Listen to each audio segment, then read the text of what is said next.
Now, the rematch that we've all been waiting for is finally taking shape. Luffy versus LUCCI, probably about 10 to 15 years in the making now, ever since they last fought. So seeing these two again in the new world is definitely a sight to see, especially given the fact that they've each got a boost in strength and power. Luffy more so than LUCCI. Then again, we don't really know LUCCI's true capabilities as of right now, but I guarantee you that Luffy is more than likely way stronger than LUCCI at this point in time. It's almost very comical seeing this because Luffy at this point in time is like a certified top tier, right? So only admirals and yonkos and, you know, outliners like Drag and Mihawk can tangle with Luffy at this point in time. So I wonder how this situation is going to evolve, especially the interaction between Luffy and LUCCI. Will LUCCI back down considering how much stronger Luffy has become? Probably not, but this is an interaction that I do want to see happen, right? But I will say that LUCCI more than likely is a lot stronger than we think, because Oda likes to give a bump to villains that Luffy has fought, especially villains that come back 2 years into the post time skip. So we're definitely going to see more things from LUCCI as well, but I don't think that he's beating Luffy. Now, before we dive into all of that,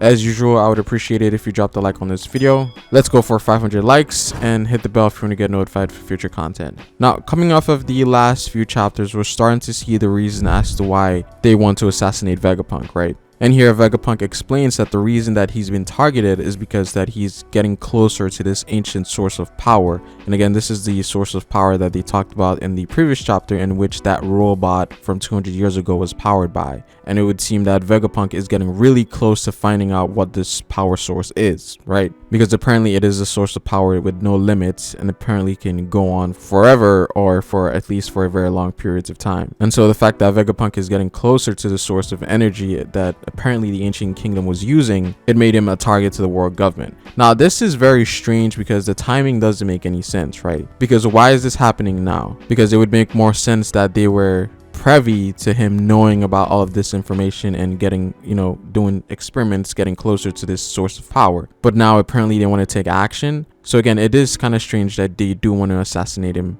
as of right now. Why didn't they do this before? So that brings up a question as to what happened recently that they're making that decision now. And again, it goes back to what LUCCI was saying, that if this situation is related to the events of LuLucia, what happened at LuLucia may be something related to Vegapunk. So there's hints that it could be related to LuLucia, but at the same time Vegapunk is saying that, yo, I'm getting closer to the source of power and that's why they want to kill me. So some things don't make sense. Vegapunk may be lying, or it has nothing to do with LuLucia. But again, the timing is definitely strange. Why do they want to kill him now as opposed to previous times, right? So I feel like the whole story isn't being told yet. But I do find this power source to be very interesting, because apparently Vegapunk is saying that this power exists everywhere, and that if he's able to convert it into visible power, it would create a world where energy would be widespread, and in return that would stop wars, because wars is always predicated or based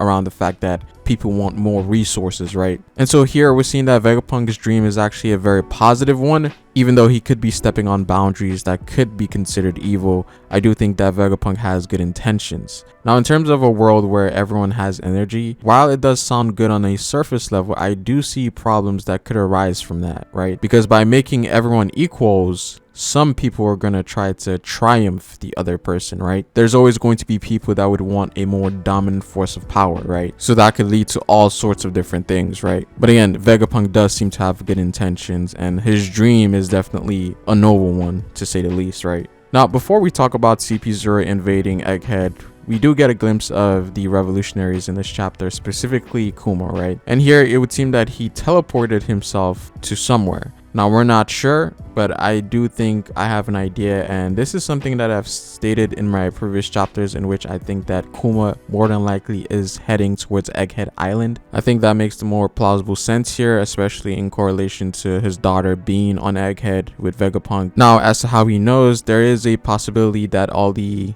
pacifistas are linked, and we do know that Luffy and Bonnie did interact with one of the pacifistas on the island, and maybe from there he noticed that his daughter was on Egghead Island, and that's why he's making this sort of rash decision to teleport there, right, to save his daughter. Because again, the human side of him might still be alive, even though it appears non-existent at this point. So everything seems to be coming together. I doubt Oda would have Kuma teleport to somewhere completely unrelated to what's happening currently in this arc, right?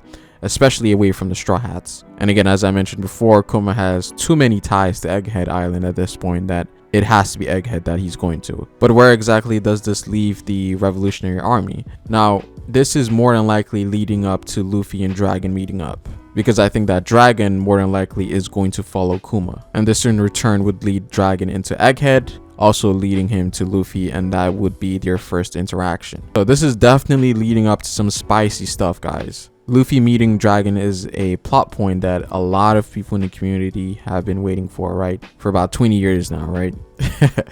So we're getting there. Now, CP0 invading Egghead was very obvious, especially with their intentions. And of course, this was a play that Vegapunk saw coming, right? So here we're seeing that they're getting ready to fight CP0, in which Shaka says that they should prepare the Seraphims to engage them, specifically Snake, Hawk, and Shark. So that's Jinbei, Mihawk, and Boa Hancock. I will say that I am very interested in the Mihawk one because he looks like he's the strongest of the bunch, and he might also have a devil fruit power on top of everything. And honestly, that might be Lucci's matchup in this arc, right? Because I don't think he's fighting Luffy at this point, but I do think that they will exchange blows, or some sort of clash will happen between Luffy and Rob Lucci. But as far as an extended battle, I don't think so. And again, it's not even just Luffy, right? The threat level for this arc is pretty much non-existent, because not only are these Straw Hats a Yonko pirate crew at this point, but we also have Vegapunk with his Seraphims,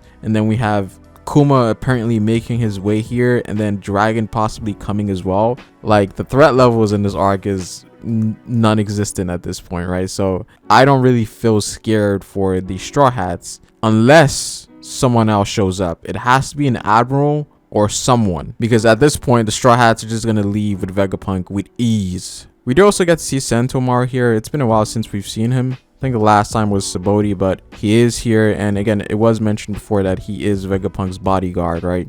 And he also works in tandem with Kizaru as well, which is interesting, because he calls him uncle, you know, back in Sabaody. So we're not exactly sure where Sentomar's alliance lies, but it seems like he's more marine science-based than government-based, right? Because he's willing to fight CP0, or at least go against them. And it is also mentioned that this is the first time that CP0 has been on the island, so it would seem that only CP9 were coming to these islands before. So Vegapunk wasn't really getting surveyed by anyone that notable, right? It seems that he was just by himself, and that's why he was able to get away with a lot of things, at least up until now. Though I will say that Stussy seems to be knowledgeable on the island, because she seems to know everything that's taking place, so maybe she used to be a part of the squads that used to come to Egghead Island before, while she was in CP9. In the case of Lucci and Kaku, this seems to be their first time here. Now, CP0 does eventually encounter Atlas, in which Rob Lucci absolutely decimates, right? Whereas he uses the Rokogan on Atlas, which essentially incapacitates her. And the fact that he's using the ultimate Rokushiki casually definitely shows a boost in strength, because this was something that was an ultimate move before, but now it's a casual move apparently. So Lucci is definitely a lot more powerful now, and honestly could surprise us as to what he's capable of. But again, in the face of Luffy, he's definitely taking that out. But the thing that I really like about Lucci is that he exudes that villain energy, right? Whereas he takes everything serious, right? And this isn't someone that's going to hold back, right? He's going to find ways in which he can defeat you. He's very similar in nature to someone like Crocodile, right? And Lucci is very, very competent as well, right? So I like him being here. But as far as this encounter goes, I'm not sure how things are going to unfold, but I definitely do want to see an interaction between Luffy and Lucci, and obviously some sort of clash between them, because again, these are two people that fought almost a death-like battle in the pre-time skip, so that's something we definitely need. But that's pretty much it for this video, guys. I'd appreciate it if you dropped a like on this video, comment down below what you guys think, subscribe if you're new here, hit the bell if you want to get notified for future content. You can follow me on Twitter at Ferrospace, but again, it is Ferro, guys, and I will see you folks later. Peace.